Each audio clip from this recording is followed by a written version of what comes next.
ברוכים הבאים וברוכות הבאות לעוד חרוז בשרשרת 555 מבית היוצר של יעל מילו.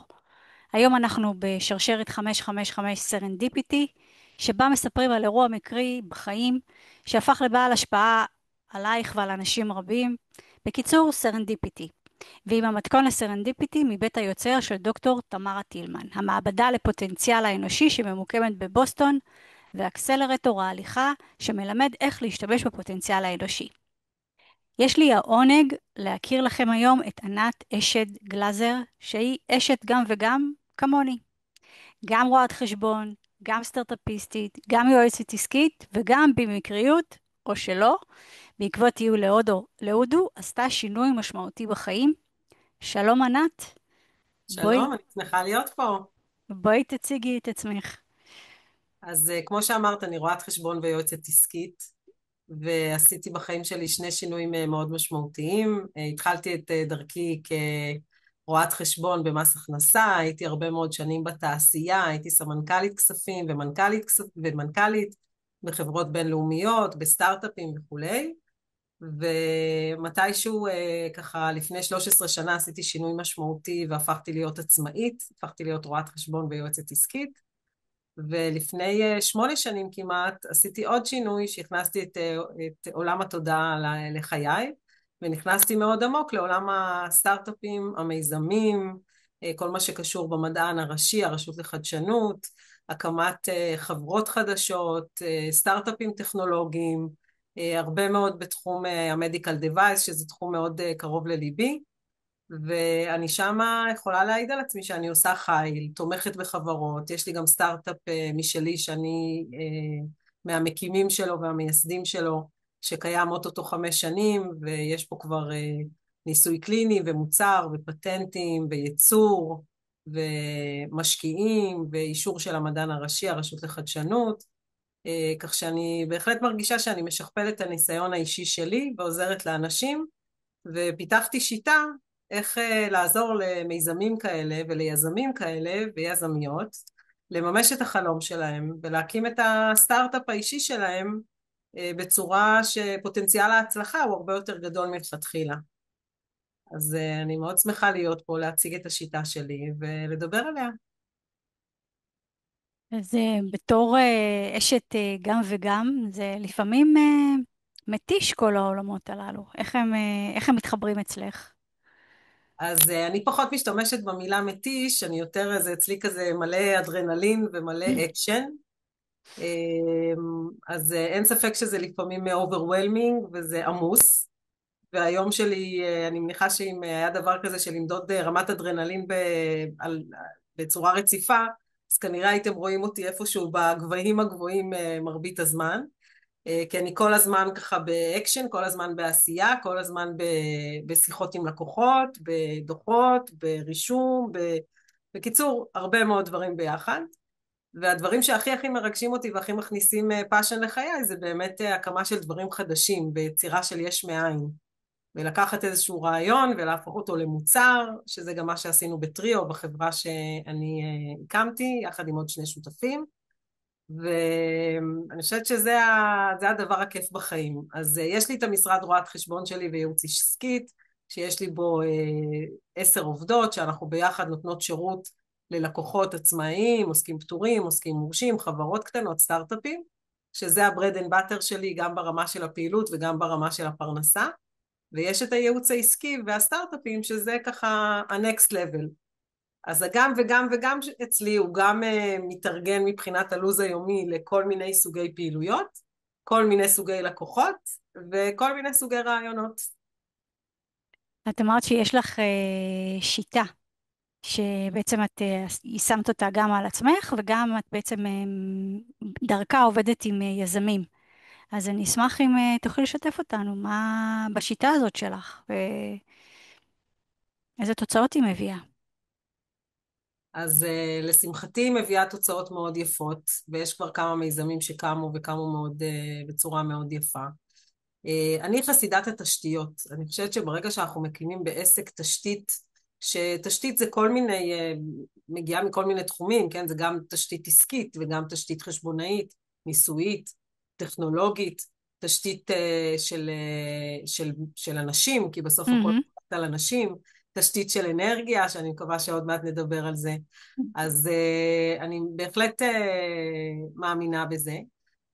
אני מתחילה למעשה מסוג של מיפוי, של אבחון, של מה היזמית רוצים, לאן פניהם, למה הם מתכוונים, מה התשוקות שלהם, מה הרצונות שלהם, מה הכוונות שלהם, לאן הם הולכים, איך הם רואים את הדבר הזה נעשה. הרבה פעמים מגיעים אל היזמים ככה מאוד, אפילו אני אשתמש במילה מפוחדים, הפחידו אותם, אמרו להם תקשיבו, הסיכוי שלכם להצליח הוא מאוד נמוך, ואיך תמצאו משקיעים, ואיך תמצאו כסף, ואיך תייצרו מוצר, ואיך תעשו טכנולוגיה. אז אני מהניסיון רב השנים שלי של ה-30-35 שנה, א' אני מרגיעה, וב' אני יושבת וחושבת איתם, ועושים סוג של brainstorming, מה באמת אנחנו רוצים. אני עושה מיפוי של כל האלמנטים, כמו שאמרתי, של כל המרכיבים, רואה איפה אנחנו מבוססים ויש לנו כבר ניסיון או אפילו נטוורקינג, אנשים שאנחנו מכירים, דברים שעשינו, איפה אנחנו צריכים לבנות ולהקים, איפה אנחנו צריכים להשתפר, איזה כלים חסרים לנו, איזה משאבים. הרבה פעמים אני יודעת לחבר גם למשאבים הנכונים, עוד פעם מניסיון החיים שלי ומזה שאני מכירה הרבה מאוד אנשי מקצוע. מהמם. ואנחנו פשוט עושים סוג של כמו מעין gap analysis כזה, אבל בהרבה מאוד רמות ומימדים. וואנס הבנו מה אנחנו צריכים לעשות, אנחנו פשוט עושים, אני עושה תוכנית עסקית מאוד מאוד מפורטת, שהיא גם בנויה על תשתית פיננסית, כי זה התחום שלי, מהמם. ממש תחזית ל5 שנים, ל7 שנים, ל3 שנים, זה מאוד תלוי באיזה תעשייה אנחנו נמצאים. ואנחנו מתחילים מהתשתית הפיננסית, ועל זה אנחנו בונים גם את התשתית של הכוח אדם, של הצוות, של האנשים, מבינים על איזה טכנולוגיה אנחנו מדברים, פונים לאנשים הטכנולוגיים הנכונים. היום מאוד מקובל בהרבה מאוד סטארט-אפים שאנחנו עובדים באוטסורסינג, אנחנו עובדים עם קבלני משנה, ואנחנו נהנים מאנשים עם ניסיון רב שנים בתעשייה, שהם לא חייבים להיות עובדי החברה, הם יכולים לעבוד בחברה כקבלני משנה, ואז יש לנו את היתרון שאנחנו יכולים לעשות את זה בתקציבים הרבה יותר סבירים, ואנחנו פונים לכל המשאבים, מחפשים את כל המשאבים הנדרשים. יש לי יתרון עצום שאני כבר שנים עובדת והצלחתי להגיש כמה בקשות עם הרבה מאוד מיזמים שקיבלו יופי של מימון מהרשות לחדשנות, שזה נותן לנו גם 3 יתרונות מרכזיים, גם את הנושא של מימון שהוא לא מדלל את המשקיעים הקיימים, גם המדען הראשי והרשות לחדשנות, המבדקים שהם עושים זה סוג של למעשה איזשהו וידוא שעבורנו, שבאמת מדובר על טכנולוגיה שמעריכים אותה ושהיא ולידית ושהיא ברת קיימא או בת קיימא יותר נכון להגיד בעברית. מהמם. וגם יש לנו סוג של סרטיפיקיישן בעולם, ברגע שאתה אומר שיש לך אישור של הרשות לחדשנות, אז אנשים מבינים שנבדקת על ידי גורם מקצועי, טכנולוגי, מתאים, ויש לזה הרבה מאוד הערכה מטעם משקיעים. אז יש לי את הזכות לעבוד ולקבל הרבה מאוד מענקים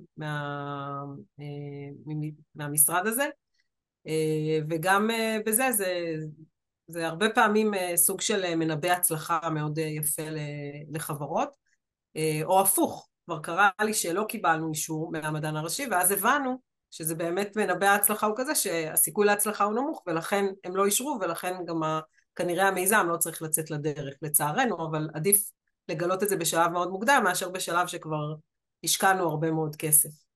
צודקת.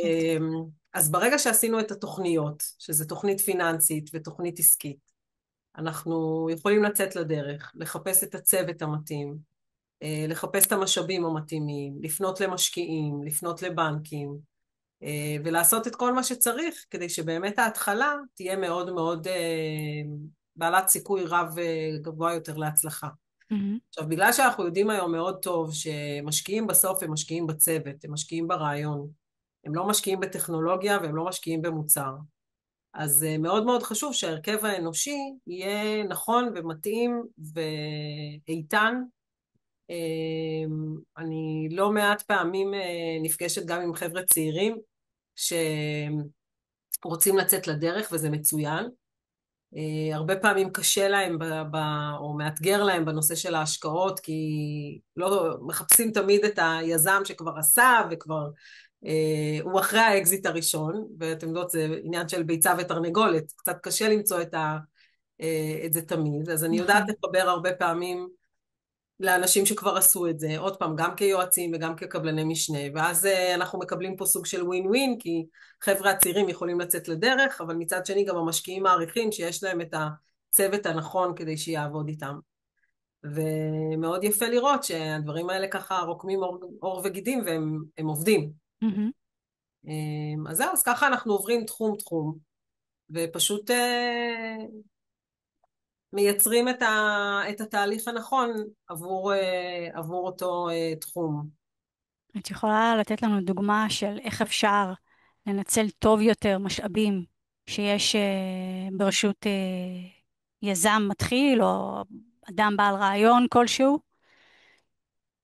כן, בוודאי, אם נסתכל נניח על תחום ה-IP, הנושא של פטנטים וכל תחומי ה-IP למיניהם, אז אם פעם היינו עובדים עם משרד פטנטים גדול, מוכר, והרבה פעמים מכלים הרבה מאוד משאבים, אז כאן יש היום דרכים שאפשר לעבוד עם גורמי מקצוע מאוד מקצועיים, פרילנסרים, שהיו בסטארט-אפים ועשו את זה כבר מה שנקרא, לעשות את תחילת הדרך בצורה שהיא יותר רזה, לא לוותר כמובן על המקצועיות, וברגע שאנחנו עושים את זה בצורה הנכונה, אנחנו הרבה פעמים חוסכים הרבה מאוד כסף, וגם מגיעים ליעד. אם פעם היינו הולכים למשרד גדול ומגישים פרוביז'נל, העיקר שיהיה, אז היום אנחנו יודעים שזה כבר משהו שפחות משקיעים, פחות אוהבים אותו, ויכול להיות שאנחנו נבחר לעבוד עם קבלן, עם איזשהו יועץ,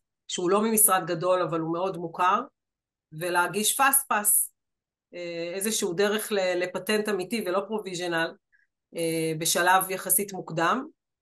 כמובן שאחרי שהוא בדק אותנו והוא ראה שיש התכנות לרישום פטנט, כן, או IP מהמם. אחר, אנחנו לא נעשה את זה סתם, אבל בדרך הזאת אנחנו יכולים לקצר תהליכים ולהגיע ליעד בשלב הרבה יותר מוקדם, ובשלב, בצורה הרבה יותר חסכונית.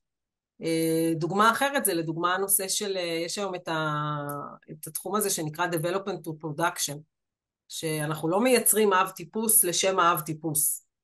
אנחנו בטריו עובדים עם מנהל פיתוח, מנהל תפעול מאוד מנוסה, שפיתח לכל החברות הכי הכי גדולות. הוא עובד איתנו פארט-טיים, אז זה מאפשר לנו כמובן לעבוד בתקציבים יותר סבירים. ומראש הפיתוח הוא פיתוח בראייה ייצורית. אז כשבאנו עם האב טיפוס, האב טיפוס כבר, המעבר מאב טיפוס למעבר מפיתוח לייצור כבר היה הרבה יותר חלק, ולא היינו צריכים לייצר מחדש את כל ה-version 1, version 2 וכולי, שגורם לצורה הרבה יותר בזבזנית. עכשיו, אם פעם בעבר, ופה זה קצת היסטוריה, אם פעם בעבר קרנות הון סיכון היו משקיעות בסטארט-אפים, והיו אומרות, אוקיי, עכשיו קח את הכסף, תזכור משרדים, תזכור צוות, תזכור משרד עורכי דין גדול, משרד ראיית חשבון גדול וכולי וכולי, היום אנחנו יודעים לעשות את אותו דבר, או אפילו אולי אני אהיה קצת שיפוטית ואומר טוב יותר, מהר יותר, בלי לזכור עכשיו שטחים עצומים של משרדים, ובלי לגייס צוות עצום, ובלי להראות לקרן ההון סיכון שאנחנו מבזבזים את הכסף שקיבלנו, אלא ממש במשאבים יותר מצומצמים, ובצורה יותר יעילה וחכמה נקרא לזה. משמעותי מאוד. כן, בהחלט. אמ, אני חושבת שאנחנו שתינו במידה כזו או אחרת משתמשות במשאב האנרגיה. נכון, זה בדיוק הנושא שרציתי לשאול אותך, כי את מגיעה מהתחום הזה מצד אחד עריכת דין, אבל מצד שני גם הנושא של ניהול אנרגיה, נכון. ואני מאוד סקרנית לדעת מה היית מייעצת לסטארט-אפ כזה בתחום שלך. אז אני חושבת, כמי שעובדת באמת עם בעלי עסקים ויזמים, אבל בפן אני אקרא לזה האנרגטי, אז הרבה פעמים כשאנחנו נמצאות ונמצאים באיזשהו סטרס, ואת כרואת חשבון יודעת, סטרס סוף שנה, צריך להגיש דוחות, רבעון ראשון, דוחות שנתיים, אנחנו הרבה פעמים סוחבים את הסטרס עד, אנחנו אומרים, אני אנוח או אני אטעין את עצמי אחרי. ייגמר ה-31 לדצמבר, אני אצא לחופשה, אני אטעין את עצמי, ואני חושבת שזו טעות מאוד מאוד קריטית שאנשים עושים, משום שאם אנחנו לא מטעינים את עצמנו תוך כדי הסטרס, אנחנו מגיעים שחוקים, גמורים, כאבים, ואז להרים את עצמנו מ-0 ל-100, זה לוקח הרבה יותר זמן מאשר להרים את עצמנו מ-70 ל-100. אז אני חושבת להטעין את עצמנו תוך כדי התהליך, לשים לנו תחנות דלק יומיומיות, כמו שמצחצחים שיניים, זה דבר שהוא קריטי לאיכות החיים, גם לאיכות העבודה, לאנרגיה שיש לך לחשוב, ליצור, לפתח, לדייק את עצמך. סטארט-אפ זה משהו שדורש המון משאבים בהתחלה. זה איזשהו קיק-אפ ראשוני שדורש המון, ועדיין לא רואים את התוצאות, לא מההתחלה. ולכן זה חשוב מאוד לדעת לשמור את האנרגיה שלנו במה שנקרא כמו ריצת מרתון, ולא בספרינטים. אז מה באמת היית מייעצת לכזה סטארט-אפיסט, לכזה יזם? אז אני חושבת שאחד הדברים שאני עושה זה קודם כל לחשוב איך אתה מתחיל את הבוקר שלך. אני אישית מתחילה אותו בהליכת בוקר בחוף הים, החיבור לטבע, הכחול בעיניים, השקט, המדיטציה, האפשרות לחשוב, לקבל רעיונות, לתכנן את היום שלי, זה קריטי ב, באופן שבו אני מתנהלת, ואני חושבת שזה טיפ חשוב ביותר של איך אני רוצה להתחיל את היום שלי, ושיהיה את המרחב הזה שמאפשר לי להיות קשוב לעצמי, לקבל רעיונות, להיות יצירתי. ודבר שני, אני חושבת שימים שהם מאוד סטרסיים, אז זה הפסקות של נשימה רגע. שמספיק לעצום רגע את העיניים ולקחת שתי נשימות עמוקות כדי להיטען, או לקום מהכיסא ולעשות סיבוב רגע מסביב לבניין, או לשתות כוס מים. פשוט לדאוג, להטעין את עצמנו כל הזמן, תוך כדי שאנחנו לא מגיעים לאפס, כי כשאנחנו באפס אין לנו סובלנות לאף אחד, לשום דבר, וכל דבר לוקח הרבה יותר זמן ומשאבים. אני חושבת וההליכת בוקר זה ההליכת טילמן, ששתינו למדנו אצל דוקטור תמרה טילמן, באקסלרייטור. כן, הכרנו באקסלרייטור של דוקטור תמרה טילמן, נכון, ותרגלנו ביחד, כל אחת לחוד את הליכת טילמן ואת כל הכלים נכון, היפים שהיא לימדה. נכון. אז מעניין אותי לשמוע ממך, את אמרת בהתחלה שלפני 8 שנים גם הכנסת את נושא התודעה לעסק ולעבודה שלך עם יזמים, והייתי רוצה לשמוע איך נחשפת בכלל לעולמות האלה ומה לקחת משם. אז אני ב-2017, אפרופו ניהול אנרגיה, אחרי שנה מאוד משמעותית במשרד שלי בעסק, החלטתי שאני נותנת לעצמי מתנה טיול נשים להודו. אני לא הייתי בטיול הגדול, כי תמיד הייתי מאוד משימתית, ולא עברתי ממש ישר משלב הצבא לשלב הלימודים, ואיכשהו החלטתי שאני יוצאת לטיול כזה, והכרתי בטיול הזה את יפעת, שהיא סוג של נפש תאומה שלי מאז, אחות תאומה, אין לי אחות דרך אגב, יש לי רק אחים, והיא חשפה אותי להרבה מאוד נושאים בתחום התודעה שלא הכרתי קודם. זה היה למעשה סוג של איזשהו אזור לא מודע שלי,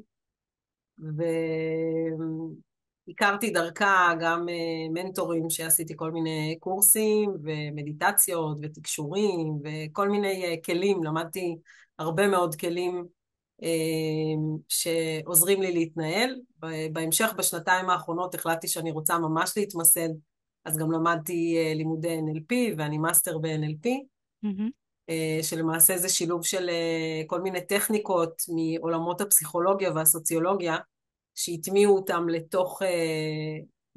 לתוך עבודה אישית. ואני ביום יום שלי מיישמת הרבה מאוד מהדברים. כשמגיע איזשהו לקוח, יזם, בעל עסק, בסטרס או בכל מיני מצבים שהם לפעמים מצבים קיצוניים או לא חייבים להיות קיצוניים, אז אני יודעת לעשות לו או את הרפריימינג או באמת את האתנחתא היותר רגשית הזאת. מהמם. וכמובן שאני משתדלת מאוד לדאוג לעצמי, אפרופו הטיפים היפים שנתת פה לניהול היום, גם לעשות את זה בעצמי בשגרה שלי. והתקופות, את יודעת, לפעמים אני עושה יותר מדיטציות, יותר דברים, זה מאוד מאוד תלוי משתנה בתקופות. אבל אני למדתי שזה איזשהו מימד שמוסיף הרבה מאוד, נופך מאוד מאוד משמעותי לחיים. אני יכולה להגיד שהיום אני סוג של יודעת, מדברים שתקשור או ניהול אנרגיה, יש כאלה ששומעים, יש כאלה שרואים, יש כאלה שמקבלים מסרים. אני ברמה של יודעת, ואפרופו תחילת שיחתנו של הגעה של יזם שבא עם רעיון וכולי, אז אני הרבה פעמים הבטן שלי מדברת, אני יודעת אם זה נכון או לא נכון, אני מרגישה אם זה הדבר הנכון לעשות לו ועבורו, וגם האם הוא באמת גורם שמה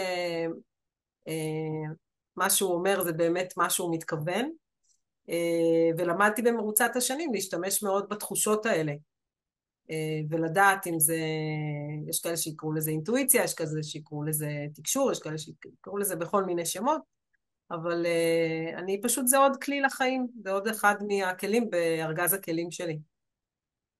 ובאספקט מול, עכשיו אמרת מול עצמך, איך זה נותן לך כלים, אבל את יכולה לתת דוגמה איך את משתמשת בזה במיזם או במהלך ליווי, בין אם זה חברה או סטארט-אפ?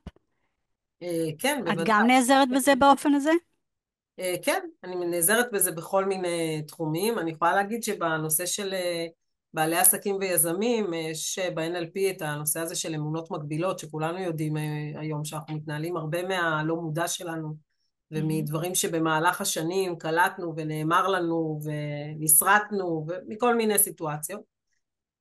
אז לא מעט פעמים אני יודעת שזה נובע, זה מגיע מהמקומות האלה, ואז אני עובדת עם אותו בעל עסק או יזם, על בוא נבין רגע מה האמונה המקבילה שלך, שלך, ובוא נראה איך אנחנו מטמיעים אמונה חדשה, כי באמת אנחנו רוצים בטוב, ולפעמים האמונות האלה מנהלות אותנו, בלי שאנחנו ממש מבינים שאנחנו מנוהלים. מהמם. אז אני גם משתמשת בזה עבורי, וגם משתמשת ועוזרת לאנשים ככה, ועברתי כמה תהליכים מאוד מאוד יפים, שאנשים נפרדו מהרבה מאוד,